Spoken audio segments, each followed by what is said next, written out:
दोस्त जिंदगी में दो तरह के होते हैं। एक वो जो वादा करते हैं और उनको निभाते भी हैं, और दूसरे वो जो वादे करते हैं पर निभाते कभी नहीं।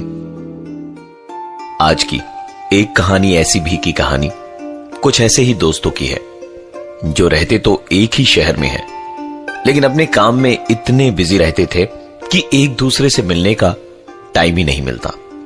कॉलेज खत्म करने के करीबन 3 साल के बाद तीनों ने रीयूनियन प्लान किया कसौल में, हिमाचल का एक छोटा सा टूरिस्ट डेस्टिनेशन जो पिछले कुछ सालों में बहुत मशहूर हुआ है। वहां उन्होंने ऑर्किड पार्क नाम की एक होटल में रूम बुक करवाए। रोहित और आयुष रात को ही ट्रेन से निकल गए और निखिल ऑफिस के काम में बिजी था, इसलिए ट्रेन निकलने के करीबन 1-1.5 घंटे के बाद बाई कार ही कसौल के लिए निकल गया। रोहित और आयुष के कसौल पहुंचने के करीबन 5-6 घंटे के बाद निखिल भी वहां पहुंचा। बातें करते करते कब टाइम निकला पता ही नहीं चला। उन्होंने रात करीबन 11 बजे डिनर का ऑर्डर दिया और इस बीच निखिल ने लाइट बंद करी और मोमबत्तियां जलाकर अपने बैग से प्लानचेट बोर्ड निकाला। तीनों दोस्तों को कॉलेज के दिनों से ही मानो इसका नशा हो गया था। तीनों ने मिलकर प्लानचेट करना अभी शुरू ही किया था कि कमरे में रखी इलेक्ट्रिक पानी की केतली से पानी के उबलने की आवाज आने लगी। रोहित ने उठकर पानी की केतली के ढक्कन को जैसे ही उठाया, वो आवाज बंद हो गई और उसके पीछे से तभी एक आवाज आई। ये सारी आवाजें रोहित के साथ साथ निखिल और आयुष भी सुन पा रहे थे कि तभी डोरबेल की आवाज ने मानो तीनों के बदन के वजन को आधा कर दिया हो। रोहित ने हिम्मत का दरवाजा खोला तो वहां रूम सर्विस खाना लिए खड़ा था। तीनों की सांसों में सांस आई। रोहित ने रूम सर्विस वाले से खाना टेबल पर रखने को कहा और उसके वहां से जाते ही दोस्तों को आवाज लगाई और कहा, चल यार खाना खा लेते हैं, रात काफी हो गई है। तभी एक आवाज आई, खाना ही खाना था तो मुझे यहाँ क्या तमाशा देखने को बुलाया। रोहित, आयुष और निखिल कॉलेज के बाद रीयूनियन के लिए कसौल के ऑर्किड पार्क होटल गए, जहां निखिल ने देर रात कॉलेज के दिनों की तरह प्लान चेट करना शुरू किया। तो पहले तो रूम में तरह तरह की आवाजें आने लगी और फिर डोरबेल की आवाज। दरवाजे के उस पार रूम सर्विस बॉय खाना लिए खड़ा था। उससे खाना लेकर रोहित ने टेबल पर रखा और अपने दोस्तों से कहा, चल यार खाना खा लेते हैं, रात काफी हो गई है। तभी एक आवाज आई, खाना ही खाना था तो मुझे यहाँ क्या तमाशा देखने को बुलाया। चल बात कर मुझसे, जो सवाल पूछना है पूछ। ये आवाजें निखिल के मुंह से आ रही थी। रोहित ने कहा, मजाक बंद कर निखिल, चल खाना खा लेते हैं।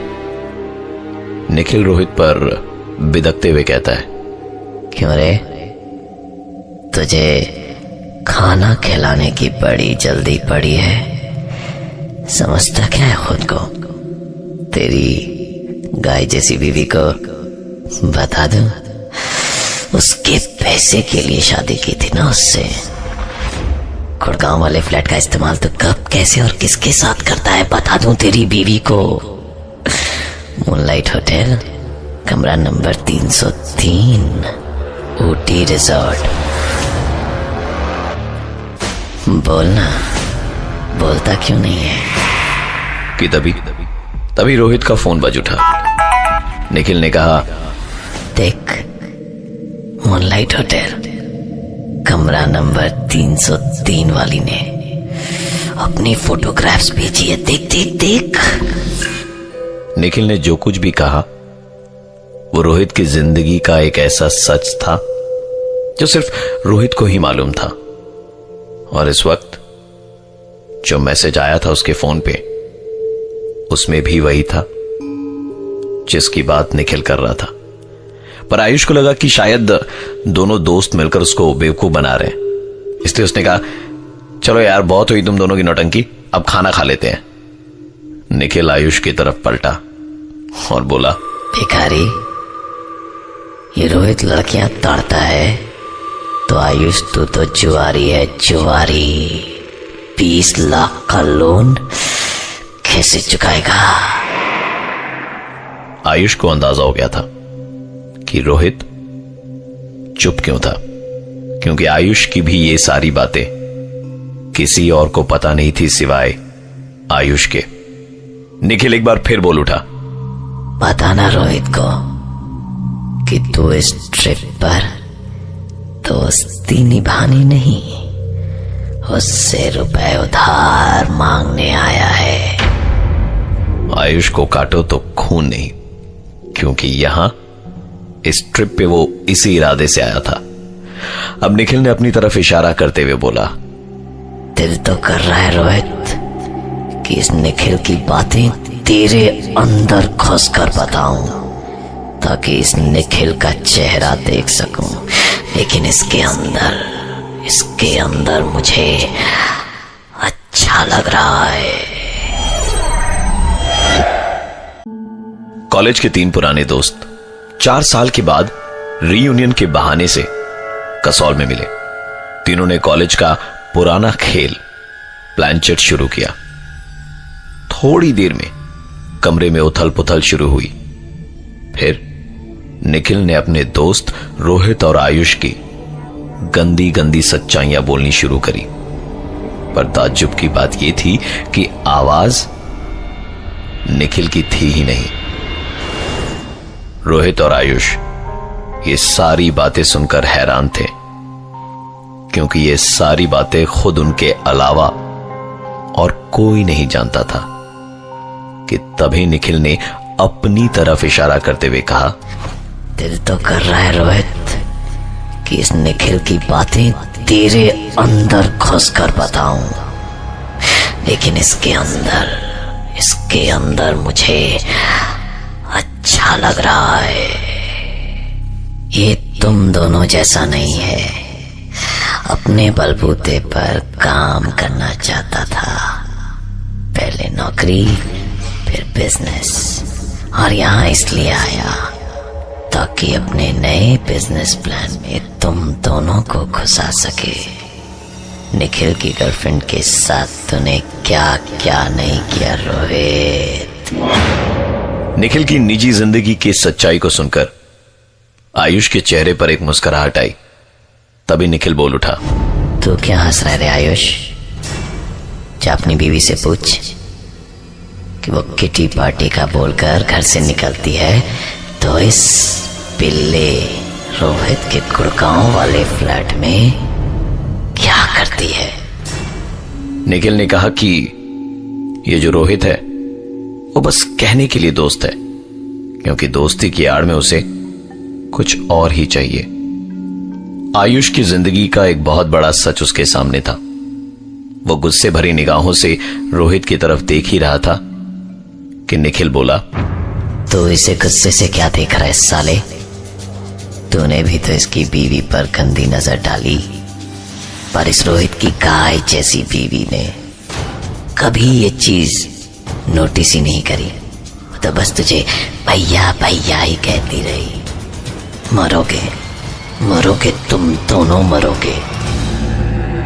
टेबल पर खाना ज्यों का त्यों पड़ा था और अपने दोस्त निखिल को भुलाकर रोहित और आयुष के बीच में शुरू हुई एक जोरदार हाथापाई। रोहित, आयुष और निखिल कॉलेज कंप्लीट करने के 3 साल बाद रीयूनियन के लिए कसौल के ऑर्किड पार्क में गए। देर रात उन्होंने प्लानचेट करना शुरू किया और उसके बाद रोहित और आयुष के सामने खुद निखिल ने खोले कुछ ऐसे गंदे राज जिससे वो एक दूसरे के खून के प्यासे हो गए। सबसे चौंकाने वाली बात यह थी कि जिस आवाज में निखिल बातें कर रहा था वो उसकी आवाज थी ही नहीं। निखिल की बातें सुनकर रोहित और आयुष के बीच में शुरू हुई एक जोरदार हाथापाई और निखिल बिस्तर पर बैठकर चेहरे पर एक मुस्कान लिए उन दोनों की इस लड़ाई को बड़े इत्मीनान से देख रहा था। सुबह जब काफी देर तक उनके कमरे का दरवाजा नहीं खुला तो होटल वालों ने पुलिस को इन्फॉर्म किया। जब उन दोनों की आंख खुली तो सामने होटल के स्टाफ और पुलिस वाले बैठे थे उनका बयान लेने के लिए। आयुष ने पूछा कि निखिल कहां है? पुलिस ऑफिसर ने पूछा, कौन निखिल? फिर उन्होंने बताया कि उनका तीसरा दोस्त जो उनके साथ यहां कसौल आया था। पुलिस ने होटल का रजिस्टर मंगवा के चेक करा। वहां सिर्फ रोहित और आयुष का नाम था। सीसीटीवी कैमरे की फुटेज में भी सिर्फ 2 ही आदमी यानी रोहित और आयुष इस होटल के अंदर घुसते हुए नजर आए। पुलिस ऑफिसर ने दोनों से उनके दोस्त निखिल का हुलिया पूछा तो उन्होंने बताया करीबन 5 फीट 8 इंच हाइट होगी उसकी, रंग गोरा है, बाल घुंघराले, और कल रात जब वो हमारे साथ था उसने नीली रंग की शर्ट पहन रखी थी। पुलिस ने उन दोनों को एक तस्वीर दिखाई अपने मोबाइल पर और पूछा, क्या आपका दोस्त ऐसा दिखता था? तस्वीर देखकर दोनों के होश उड़ चुके थे। ये उनके दोस्त निखिल की ही तस्वीर थी।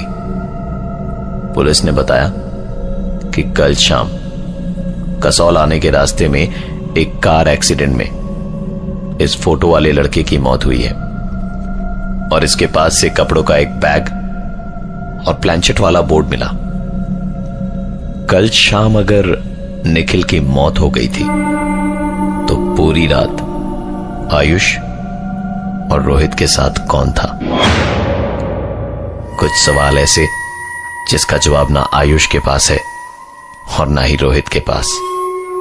निखिल शायद उन दोस्तों में था जिसने मरने के बाद भी अपने दोस्तों से मिलने का वादा पूरा किया।